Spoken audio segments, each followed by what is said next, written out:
네, 한 문명을 없애버리겠다. 트럼프 대통령이 설정한 데드라인 직전 아주 극적으로 미국과 이란이 휴전에 합의했습니다.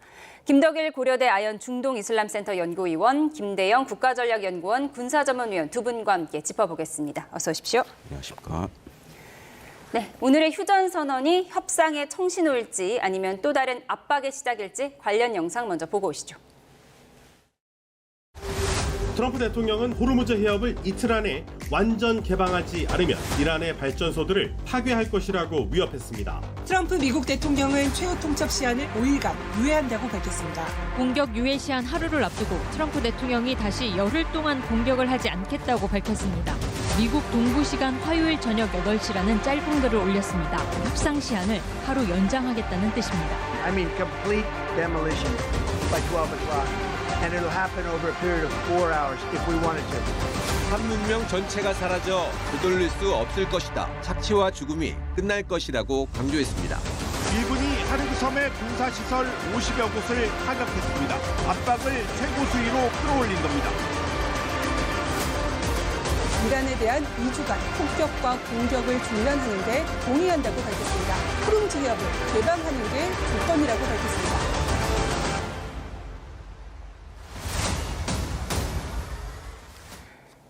네, 트럼프 대통령이 설정한 데드라인 90분 전에 극적으로 쌍방이 휴전에 합의했습니다.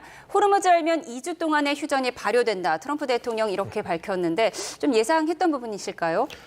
트럼프 대통령은 이 직전에 이제 45일 휴전 후 이제 종전으로 가는 단계별 휴전안도 있었고요. 그래서 트럼프 대통령은 협상, 휴전에 대해서는 오히려 이제 환영하는 뜻을 계속 얘기했었고 이란이 그것을 받아들이지 않는다 이런 식으로 얘기를 해왔습니다. 그래서 트럼프 대통령은 우선 휴전에 합의를 했고 어떻게 보면 상당히 위험한 결단이 될 수도 있었죠. 이제 최후 통첩 이후에 이제 발전소라든가 그런 것을 이제 공격하는 것은 이제 하지 않게 돼서 트럼프 대통령뿐만 아니라 저는 이란도 어떻게 보면 한숨 돌린 측면도 있지 않나 이렇게 생각을 합니다. 그래서 특히나 저는 이제 트럼프 대통령은 좀 휴전에 대해서 환영할 거로 예상을 했는데 이란 측은 종전 아니면 안 받겠다, 휴전은 안 받겠다 했었는데 좀 이란 측의 좀 반응도 상당히 좀 눈에 띈다고 볼 수 있겠습니다. 그래서 양측 다 서로는 우리는 끝까지 휴전을 원치 않는다 이런 식으로 얘기했습니다만 양측 다 원하던 바가 지금 휴전으로 나타난 거라 생각하고요. 그 가운데서는 중재국들이 엄청나게 많은 노력을 했구나 이렇게 생각할 수 있겠습니다. 예, 시간 타임라인으로 좀 보면요.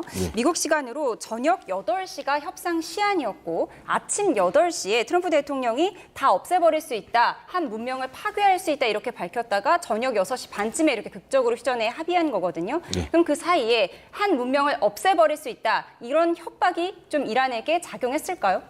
그러니까 이런 말이 있지 않습니까? 역사는 밤에 이루어진다. 그러니까 우리나라 시간으로 보면 어제 밤과 오늘 새벽에 사실 예상치 못한 일들이 많이 생겼었어요.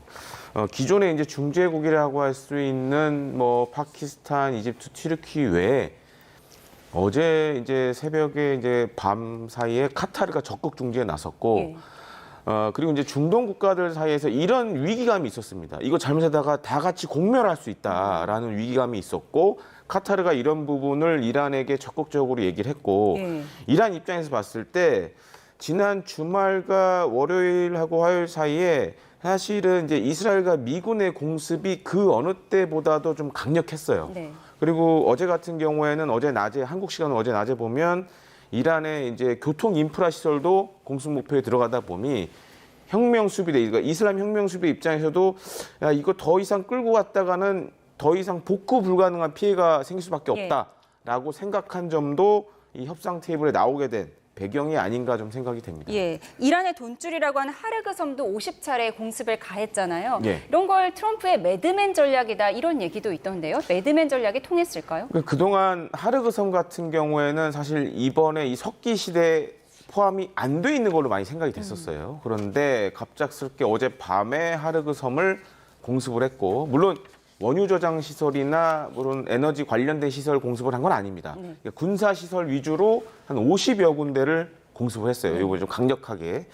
이런 것들도 이란 입장에서 봤을 때는 사실 이러다가 자칫 에너지 시설로 이걸 옮겨가게 되면 이제는 버티기 어려울 것 같다라는 일종의 메시지를 좀 전달한 걸로 보여지고 그런 것들이 일정 부분 좀 통했다라고도 좀 생각이 됩니다. 예. 그런데 종전이 아니라 휴전이잖아요. 그럼 2주간의 휴전, 2주 동안은 어떤 일이 일어나는 거죠?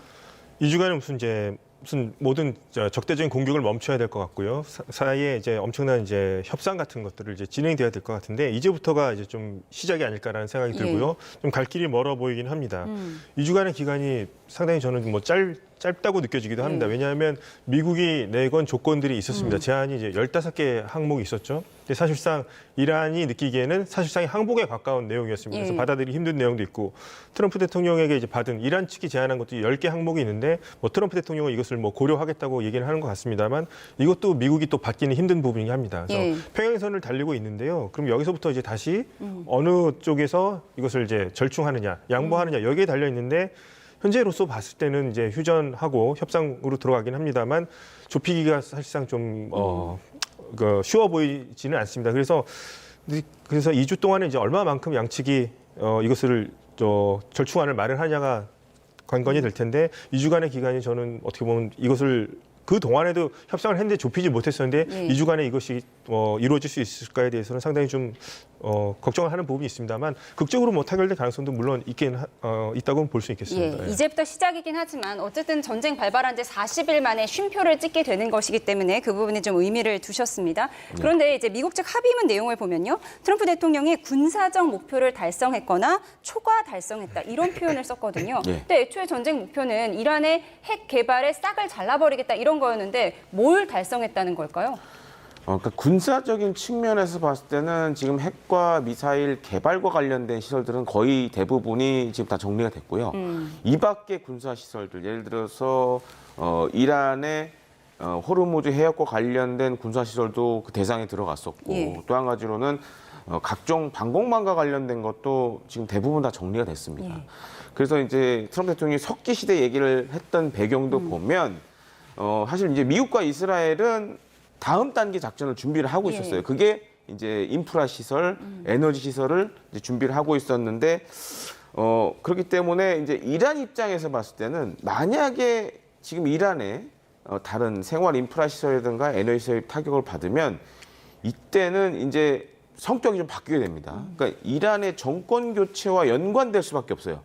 왜냐하면 이란 국민들의 생활이 불편해지기 시작하면 이게 반정부 여론으로 바뀔 수가 있어요. 그리고 이제 트럼프 대통령도 어제 살짝 그런 언급을 했지만 일종의 우회로 무기를 지원하는 것도 언급을 했었어요. 그러니까 그거는 지금 이슬람 혁명 수비대 입장에서 봤을 때는 최악의 시나리오입니다. 그러니까 그런 것까지 다 생각을 해서 다음 단계 작전을 준비하고 있었는데 마침 이제 이란도 상황이 이러다 보니까 협상에 나서야겠다라고 생각을 해서 이 정도에서 지금 멈추는 걸로 일단은 그렇게 한 걸로 좀 생각이 됩니다. 오늘은 8일이고요. 이제 오는 10일부터 현지 시간으로 파키스탄 이슬라마바드에서 이제 미국과 이란이 협상할 것으로 보입니다. 근데 이 파키스탄이 국제적으로 이렇게 주목받는 게 처음이 아닐까 싶은데 지금 파키스탄이 이란의 형제국이면서 또 트럼프 대통령은 파키스탄의 군 총사령관을 자신의 페이보릿, 내가 좋아하는 사람이다 이렇게 공개 칭찬하기도 했거든요. 파키스탄의 역할, 지금 이렇게 중재국으로서의 역할이 어떻게 이렇게 형성된 건지 배경을 뭐라고 보십니까?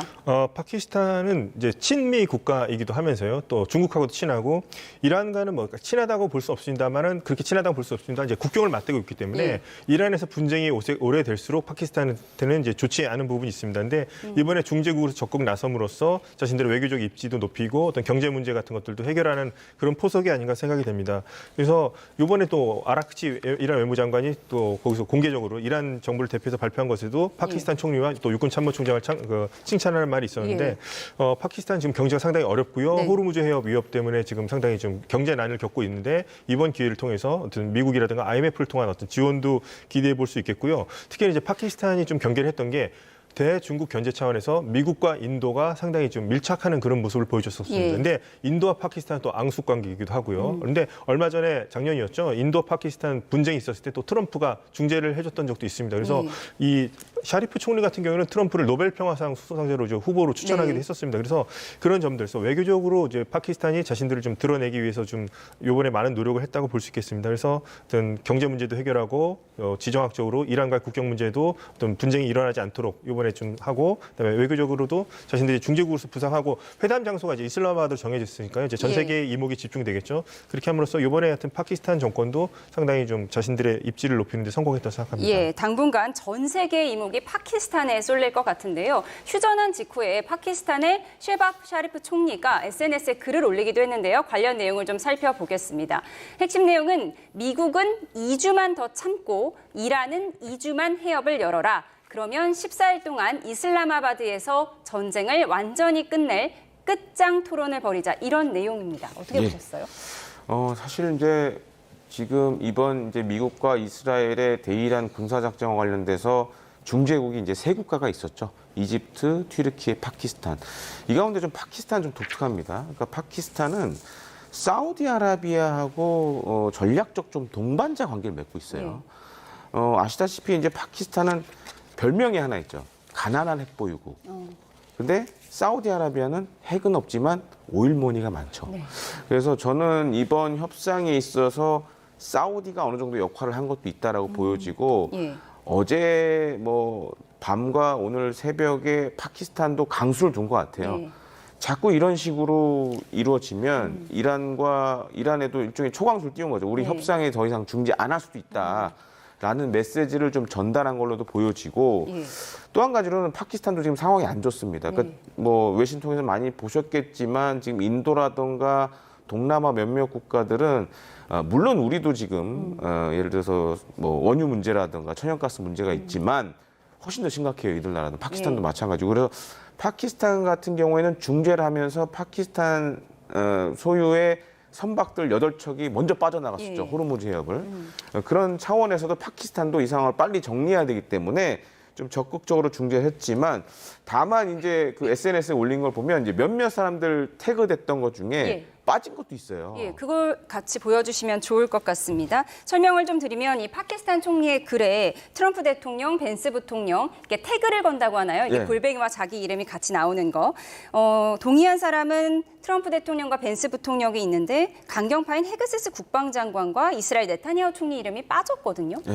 아무래도 이제 지금 이 협상과 관련돼서 그리고 이제 군사작전을 주도하고 있는 예를 들어 헤그세스 전쟁부 장관은 좀 뺀 것 같고 그다음에 네타냐후 총리도 사실 뭐 파키스탄하고 이스라엘 사이가 좋은 건 아니거든요. 그런 것 때문에 좀 빠진 것 같고 이란 쪽도 보면 사실 이 군사작전과 연관된 사람은 좀 다 빠져 있어요. 그렇기 때문에 이런 차원에서 좀 파키스탄이 좀 이 해시태그를 설정하는 데 있어서 좀 많이 고민을 한 거 아닌가 좀 생각이 됩니다. 이란 쪽에서 갈리바프 이란의 의장의 이름 조금 전에 보여드렸는데 모즈타바 최고 지도자 이름이 빠졌거든요. 지금 이제 모스타파 같은 경우에는 뭐 어제도 그런 뉴스가 나왔지만 실제로 지금 제 역할을 못 한다라는 의견들이 굉장히 많습니다. 그리고 뭐 지금 거의 혼수 상태로 이란의 뭐 별도의 지역에 쿠미라는 곳에 지금 거기서 요양을 취하고 있다, 치료를 받고 있다라는 얘기가 있어서 그리고 이제 28일부터 이제 무스타파와 관련된 여러 얘기가 있었지만 실제로 지금 이란의 최고 지도자로서 활동하기도 쉽지가 않아요. 왜냐하면 계속적으로 참수작전이 진행이 됐기 때문에 이제 그런 차원에서 좀 파키스탄이 좀 생각해서 뺀 것이 아닌가라고 생각이 됩니다. 앞서 이제 파키스탄 쪽에서 트럼프 대통령을 노벨 평화상 후보로 추천한 적이 있다 이 말씀을 해주셨잖아요. 이렇게 해서 파키스탄 중재로 이 전쟁이 정말로 종식이 된다면 트럼프 대통령 또 노벨 평화상 욕심을 낼 수도 있겠어요? 상당히 많이 받고 싶어 하는데 그렇다면 이번에는 뭐 노벨 평화상을 샤리프 총리가 받아야 되는 거 아닌가 생각이 들고요. 트럼프 대통령이 뭐 힘을 통해서 뭐 평화를 가져오겠다는 얘기를 하지만 그래도 일단 전쟁을 좀 시작한 당사자이기 때문에 노벨 평화상의 어떤 그 받을 수 있는 자격에는 좀 많은 논란이 있지 않을까 생각을 합니다. 40일 가까이 이어진 이번 전쟁에서 호르무즈 해협이 가장 극심한 갈등 지역으로 떠올랐는데요. 이번 휴전 협상으로 그 빗장이 풀릴지 관심이 모아지고 있습니다. 관련 내용 영상으로 보고 오시죠. 이란 혁명 수비대는 무선 통신을 이용해 본격적으로 호르무즈 해협 봉쇄를 선언했습니다. From now on, all navigating through the Strait of Hormuz is forbidden. 이란이 기뢰를 2-3개씩 운반할 수 있는 소형 선박을 사용해 기뢰를 설치하고 있다고 전했습니다.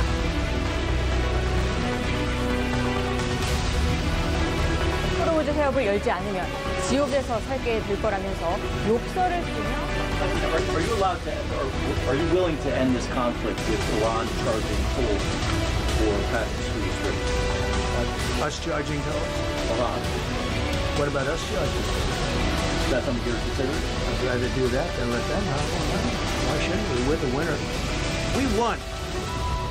호르무즈 해협을 완전하고 즉각적이며 안전하게 개방하는 게 조건이라고 밝혔습니다.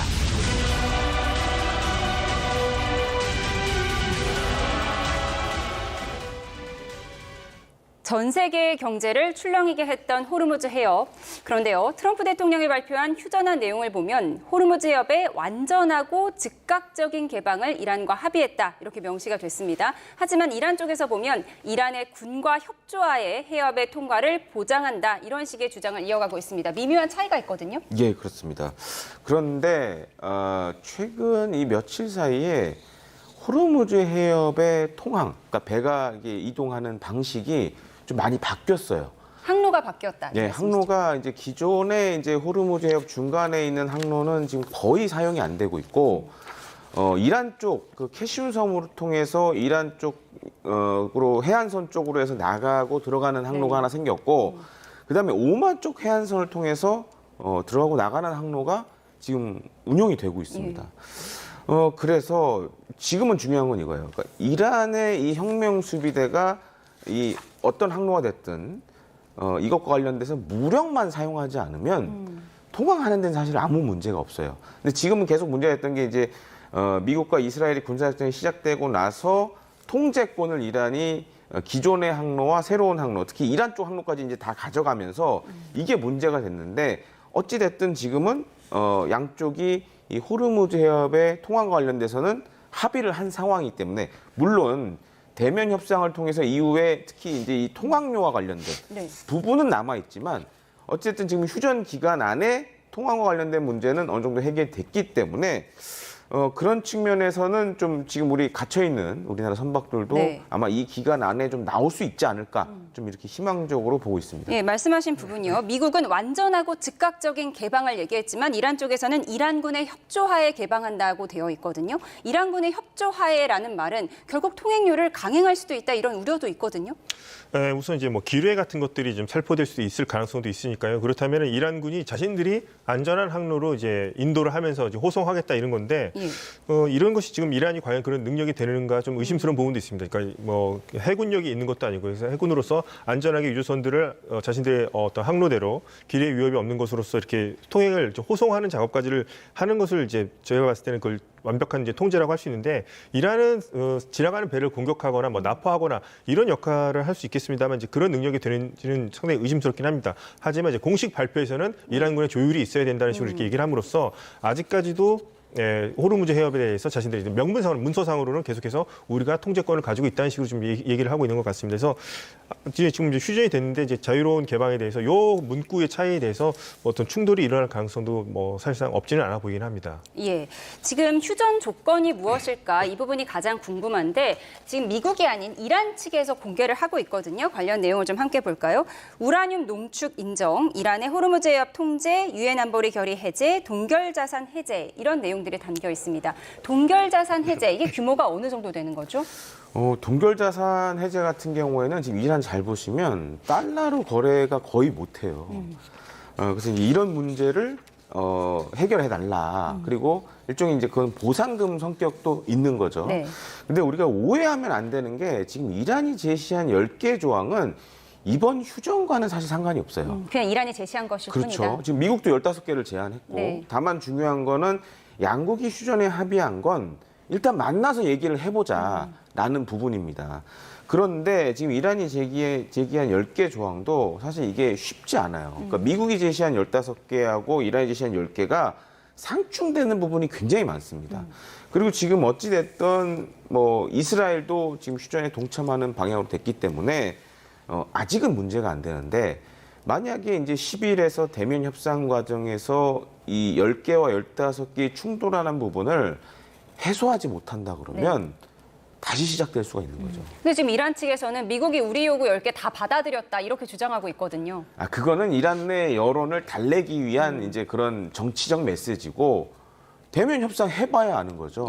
근데 이렇게 대면 협상까지 그래도 왔다라는 거는 그나마 이제 종전에 가까운 양국이 좀 양개 국가, 2개 국가가 다 생각을 하고 있다라는 거는 다행이지만, 문제는 진짜 본 협상에 들어갔을 때 이런 것들을 과연 어떻게 해소를 다 시킬 거냐. 이거는 아직은 물음표입니다. 네. 그래서 잘못되면 다시 군사작전이 재개될 수도 있어요. 네. 그리고 2주간의 지금 이제 휴전 같은 경우에 잘 봤을 때 누가 더 유리하냐도 봐야 돼요. 지금 이란은 사실은 휴전을 해도 좋을 건 없어요. 왜냐하면 그 사이에 군사력을 획기적으로 복원할 수 있는 것도 아니고 예. 반면에 이제 미국과 이스라엘은 다릅니다. 어찌 보면 이제 상당히 그동안 전투 피로도, 그러니까 군사작전하면서 피로도가 많이 쌓였었는데 이런 거를 좀 휴식 기간을 가질 수 있겠죠. 네. 그다음에 소모된 무장이라든가 이런 것도 보충할 수가 있고, 그렇기 때문에 미국이나 이스라엘 입장에서도 휴전하고 혹시 잘못돼서 다시 했을 경우에 오히려 더 나아요. 예. 그러니까 지금처럼 이렇게 계속 긴박하게 돌아가면 자칫 사고가 일어날 수도 있고 여러 가지 생각지 못한 군사작전 과정에서 여러 가지 잘못된 부분이 생길 수가 있습니다. 예. 그렇기 때문에 미국이나 이스라엘도 지금 받아들인 건 그런 좀 속내가 있다라고 좀 생각을 해야 될 것 같습니다. 그러니까 휴전은 이란보다 오히려 미국과 이스라엘이 더 필요할 수도 있다, 이런 분석을 주셨어요. 지금까지 나온 얘기를 보면 이 동결된 이란 자산 해제 이 부분이 전쟁 배상금 대신에 이루어질 수도 있다, 이런 분석도 나오는데, 사실 전쟁 배상금을 인정한다면 미국 쪽에서는 전쟁에서 졌다는 걸 네. 인정한 거기 때문에 실현 가능성이 없다는 분석이 많았거든요. 예, 그렇게 실현 가능성이 없었고, 그러면 이제 호르무즈 해협을 예를 들어서 개방하게 되면 이란은 이걸 좀 통행료를 받고 자신의 어떤 새로운 이제 수익 사업으로까지 생각을 하고 있었는데, 예. 그럼 이것을 이제 자유화하게 된다면 이란이 이제 우리 어떡하냐고 얘기를 하겠죠. 그럴 경우에는 이제 배상금은 이제 전쟁의 패전국이기 때문에 이제 우회하는 형식으로 해서 그다음 동결된 자산들을 어떻게 좀 풀어주는 쪽으로 하지 않겠느냐 해서 이란에게도 뭐 일방적으로 강요를 만약에 협상을 한다면 일방적으로 강요를 할 수 없는 입장이기 때문에 그러면 이란이 이제 통행세 대신에 뭘 해줄 수 있을 것인가? 가장 그래도 미국이 해줄 수 있는 것은 동결 자산을 뭐 전부 다까지는 아니더라도 어느 정도 해주면서 이란으로 하여금 통행세 대신에 이것으로서 어느 정도 좀 경제적으로 하면 안 되겠냐. 뭐 이런 이런 제안 같은 것들이 지금 서로 많이 오갈 것 같습니다. 제가 봤을 예. 때는. 그리고 이 이란이 제기한 10개 조항 중에 우라늄 농축 인정 이 부분이요. 이 우라늄 농축과 관련해서는 이번 전쟁 목표와 완전히 반하는 내용이잖아요. 예. 사실 앞서서 실종 조종사를 구출하는 과정에서 그 지점을 봤을 때 예. 미국이 농축 우라늄을 탈취하려고 했던 것이다, 이란이 이런 비판을 하기도 했어요. 네. 근데 이 우라늄 농축 같은 경우에는 이전의 핵 협상 과정에서도 어느 정도 합의점이 사실 도출이 됐었어요. 그런데 이제 갑자기 이제 28일 날 이제 미국과 이스라엘이 공습을 하면서 상황이 이제 반전이 됐는데, 이렇게 봐야 될 것 같습니다. 그러니까 이란은 지금 얘기하는 게 이거를 핵무기로 만들겠다라는 건 아니에요. 자국의 원자력 발전에 있어서 핵 연료봉과 관련된 농축을 원하는 거지. 그러니까 이제 뭐 고순도의 우라늄 농축 이런 걸 원하는 게 아니라 발전에 필요한 거를 좀 자기들이 자주적으로 하겠다. 그런 것을 지금 많이 강조를 하고 있는데, 이란 농축 능력이 아직 한 60%대 그렇죠. 정도이잖아요. 그러니까 핵무기를 만들려면 뭐 90% 이상 고농축으로 가야 되는데 그 정도는 아니고, 그러니까 이거는 뭐 여러 가지 사실 제한할 수 있는 부분이 많습니다.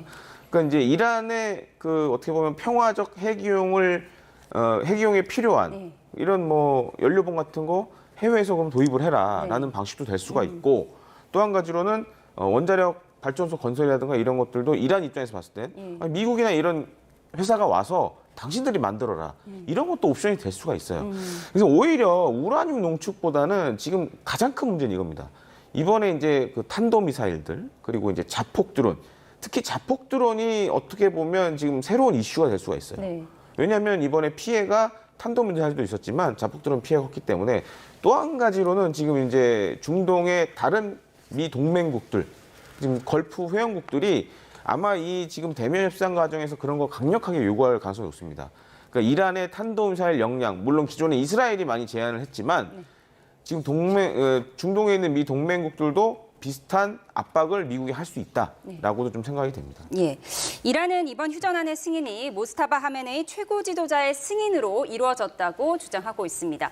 그런데 이번 전쟁 도중 그는 한 번도 모습을 드러낸 적이 없었는데요. 모스타바의 행방과 관련된 영상 먼저 보고 오시죠. 네, 뉴욕타임스는 모스타바 하메네이가 2주 휴전안을 승인했다고 보도했습니다. صف استوار رزمندگان و مجاهدان راه حق و حقیقت در ایران اسلامی و نیروهای مسلح جانفدا چنان صفی بلند و بنیانی مرصوص شده است که ترور و جنایت نمیتواند در آرمان جهادیان ها خلل ایجاد کند.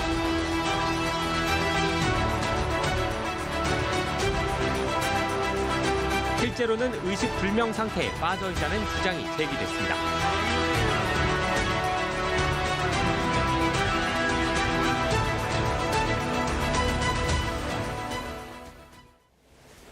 네, 이란은 이번 휴전안을 모스타바 하메네이 최고 지도자의 승인에 따라 합의했다고 했습니다. 근데 계속해서 모습이 드러나지 않고 어제는 모스타바가 의식불명 상태이다. 상당히 좀 구체적인 보도가 나왔어요. 승인한 거 맞을까요? 우선 모스타바가 승인을 했다고 해야지 이것이 이제 진전이 되는 겁니다. 그래서 협상할 때도 보면은 외무장관이 아바스 아라그치 회담에 나갑니다만 이제 대통령이 내가 아바스 아라그치 외무장관을 회담으로 보냈습니다 하지만 최종 승인은 최고 지도자가 항상 정하고요. 그다음에 협상에서 어느 정도까지 양보해라, 어느 정도까지 뭐 얘기를 해라 이런 가이드라인은 항상 최고 지도자가 해왔습니다. 그래서 이번에도 휴전은 엄청나게 중요한 사안이기 때문에. 모스타바가 승인했다고는 일단 계속해서 이란 정부가 주장하는 것인데 진짜 모스타바가 승인을 했는지에 관해서는 상당히 좀 의문시 되는 부분도 있죠. 그리고 뭐 어제 동영상이 공개됐는데 그것도 뭐 AI로 만들었다는 얘기까지 있고요. 그래서 모스타바가 지금 뭐 육성도 대독으로 하고 있기 때문에 과연 진짜 모스타바가 했는지 안 했는지, 모스타바가 지금 의사결정을 할 수 있는 뭐 심신의 상태인지 아닌지는 오히려 더 이런 점들 때문에 이런 중요한 순간에도 나타나지 않았기 때문에 오히려 더 의혹은 계속 더 증폭될 것 같습니다. 예, 어제 모스타바가 의식불명 상태이고 의사결정을 할 수 없는 상태이다. 상당히 구체적 보도가 나온 후에 오늘 이란 측에서 모스타바 하메네이가 휴전안을 승인했다라고 한 거예요. 일부러 이런 보도를 좀 무마시키려는 발표이겠죠? 그럴 수도 있고 또 한 가지로는 이제 모스타파 하메네이 같은 경우는 지금 어쨌든 이란의 최고 지도자지만 사실상 아무런 힘을 쓸 수 없는 상황이에요. 왜냐하면 계속적으로 뭐 미국과 이스라엘의 참수작전 대상이 됐기 때문에 한 곳에 오래 머물 수도 없고 그 다음에 지금 뭐 외신을 통해서 많이 나왔지만 건강 상태도 사실 좀 불명한 부분이 많습니다. 그래서 의식불명이라는 얘기도 나왔고 실제로 지금 이제 시아파 성지, 이란 내 시아파 성지로 불리는 뭐 쿰이라는 곳에서 요양을 하고 있다라는 것도 외신을 통해서 확인이 됐고 그렇기 때문에 저는 개인적으로 봤을 때 지금 모스타파 하메네이는 일종의 이제 얼굴 마담 역할만 하는 게 아닌가라는 생각도 들고 실제로는 이제 이슬람 혁명 수비대가 일종의 이제 집단 지도 체제를 이뤄가면서 지금 이제 뭐 협상이라든가 대외적인 부분 그리고 국내적인 부분을 다 좀 진두지휘하는 것으로 좀 보여지곤 있습니다. 예, 그동안 이란은 종전 아닌 휴전 가지고는 우리는 호르무즈 해협 열 수 없다라는 강경한 입장이었거든요. 그렇다면 오늘 휴전안에 합의한 게 모스타바가 아니면 누가 합의했을까요? 아무래도 이제 이슬람 혁명 수비대에서 집단적으로 뭔가 회의도 하고 그 과정에서 이제 결과가 도출이 된 것 같아요. 그리고 이제 주말 사이에 좀 눈여겨봐야 될 게 뭐였냐면 미국의 이제 뭐 B2 스텔스 폭격기가 테헤란 외곽에 있는 이슬람 혁명 수비대의 지하 벙커를 타격을 했어요. 그래서 한 50명 정도가 지금 사망한 걸로 알려져 있는데 이런 참수작전을 통해서 이제 이슬람 혁명 수비대도 아마 굉장히 심리적으로 압박을 받았을 겁니다. 계속 이렇게 가다가는 물론 2인자라는 사람들이 계속 등장을 하지만 근데 2인자가 등장을 해도 이 사람도 제거 대상에 항상 포함이 되잖아요. 그렇게 되면 더 이상 이 상태로 갔다가 조직 자체가 무너질 수도 있다라고도 좀 판단을 한 걸로도 좀 생각이 됩니다. 예, 혁명 수비대 내에서도 좀 이런 조바심을 내는 그런 입장이 있을 수 있다라는 부분이세요. 그런데 이란 측의 대리 세력 헤즈볼라나 후티 반군은 또 어떤 입장을 보일지도 궁금하거든요. 우선 지금 이란 쪽의 전선뿐만 아니라 다른 전선까지도 우선은 일단 휴전을 하는 것으로 좀 얘기가 되고 있는데요. 헤즈볼라는 이란 정부의 뜻을 따를 수밖에 없습니다. 왜냐하면 이란이 만든 단체고 레바논에 그리고 이제 부모와 자식 같은 관계라고 하고 거스를 수 없는 관계라 볼 수 있습니다. 그래서 헤즈볼라는 자신들이 뭐 불리한 상황이지만 어쨌거나 이란이 정부가 그만두라고 하면 그만둘 수 있는데 후티 반군은 상당히 좀 다른 성격이 있습니다. 뭐 종교가 완전히 같지도 않고요. 그리고 뭐 부모 자식 관계라기보다는 뭔가 좀 파트너십에 가까운 관계이긴 합니다. 대리 조직이 합니다만.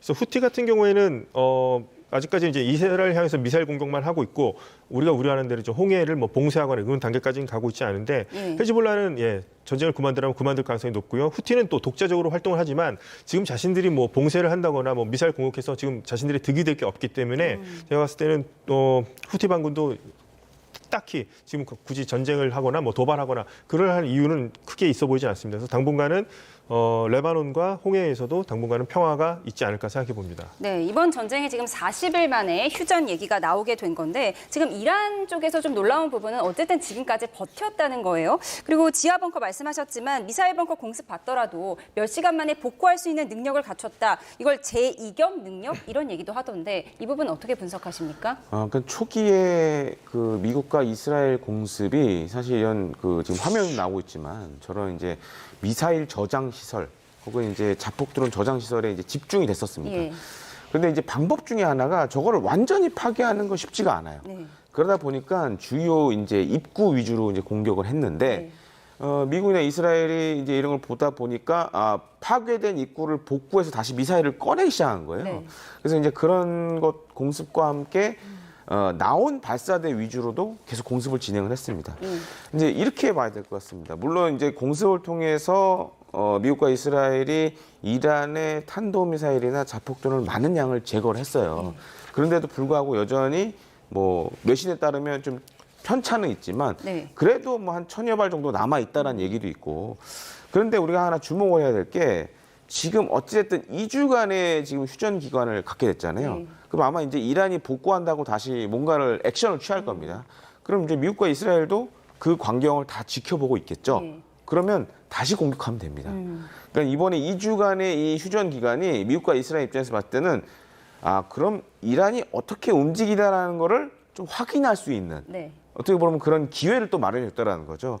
그렇기 때문에 다음에 이란이 뭘 하기도 지금은 쉽지 않은 상황이다. 이미 많은 부분이 노출될 수밖에 없기 때문에 그런 부분에 있어서는 사실 이제 실질적인 제2경 능력을 보여주기는 쉽지 않을 것 같다라고 좀 생각이 됩니다. 예, 미국과 이스라엘이 이번 전쟁 시작할 때 우리가 전쟁을 이렇게 시작만 하면 이란 시민들이 봉기해서 일어나서 이란 정권을 무너뜨릴 수도 있다. 이런 판단을 했던 것 같은데 사실상 봉기는 일어나지 않았고요. 오히려 어제 트럼프 대통령이 이란의 발전소 다 무너뜨리겠다고 했더니 인간띠, 인간 방패를 이뤄서 시민들이 나오기도 했거든요. 오히려 결속이 더 강화된 모습을 보이기도 했는데 어떻게 보세요? 첫 번째 이제 제가 느꼈던 건 이제 공습을 한다고 했으면은 이란에 방공망이 있으면 이렇게 인간띠를 만들 필요가 없었겠죠. 그런데 지금 방공망이 여의치가 않구나. 그래서 국가가 국민을 지켜주는 관계여야 되는데 국가가 뭐 위태로우니까 이제 주민들 보고 나오라는 그런 동원하는 모습이 아닌가 해서 여성이나 어린이들도 많이 나왔더라고요. 그렇습니다. 이런 것들이 저는 좀 상당히 좀 우려되는 부분이 됐고 그래서 이란의 어떤 공습에 대해서 방공망이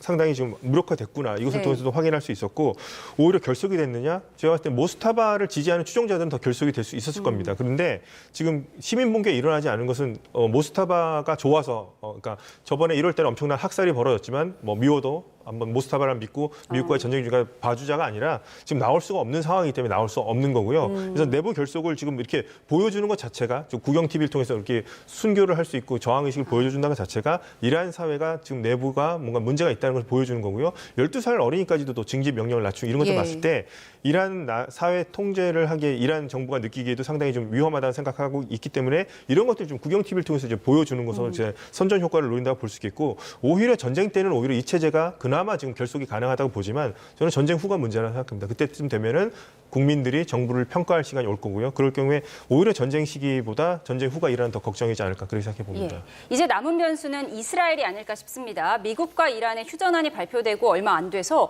이란이 이스라엘에 탄도미사일을 발사했다. 아니 휴전안이 발표되고 나서 이스라엘이 탄도미사일을 발사했다. 이 부분은 어떻게 봐야 하죠? 그러니까 이란이 사실 이스라엘에 이제 탄도미사일을 발사를 했고 이게 이스라엘뿐만 아니라 중동 다른 국가들도 이제 공격을 받았습니다. 왜냐하면은 이제 지금 이제 이 탄도미사일을 운용하는 이슬람 혁명 수비대 같은 경우에는 뭔가 누군가의 지휘에 의해서 움직이는 게 아니라 각자의 작전 계획을 갖고 움직여요. 그러다 보니까는 이 명령을 하다라는데 시간도 많이 걸렸고 그런 측면에서 이란이 이렇게 갑작스럽게 쏜 거 아닌가라고 보여지고 아마 이제 오늘부터는 사실상 그런 행위도 이제는 다 끝나지 않을까 좀 생각이 됩니다. 예, 미국과 이란의 휴전안이 발표되고 나서 이란이 이스라엘에 탄도미사일을 발사했다는 소식, 이 부분은 또 어떤 변수가 될지까지 짚어봤습니다. 지금까지 김덕일 고려대 아연 중도 이슬람센터 연구위원, 김대영 국가전략연구원 군사전문위원과 자세히 짚어봤습니다. 고맙습니다.